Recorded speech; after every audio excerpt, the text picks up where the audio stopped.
કચ્છ જિલ્લાના ભુજમાં યોજાયું ભાજપનું સદસ્યતા અભિયાન, જેમાં ઉપસ્થિત રહ્યા કચ્છ પ્રદેશ ભાજપ પ્રમુખ સી.આર. પાટીલ સહિત કચ્છના સાંસદ અને ધારાસભ્યો પણ.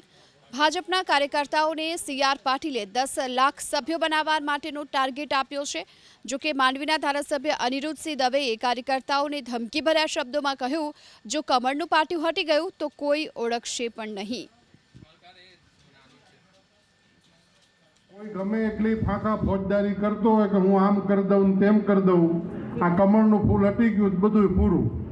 અને એવા કેટલાય જોયા છે ખેરખાં કે જ્યારે કમળનું પાટિયું હટે છે ત્યારે કોઈ ઓળખતું પણ નથી હોતું. કોઈ ગમે એટલી ફાંકા ફોજદારી કરતો હોય કે હું આમ કરી દઉં તેમ કરી દઉં, આ કમળનું ફૂલ હટી ગયું બધું પૂરું.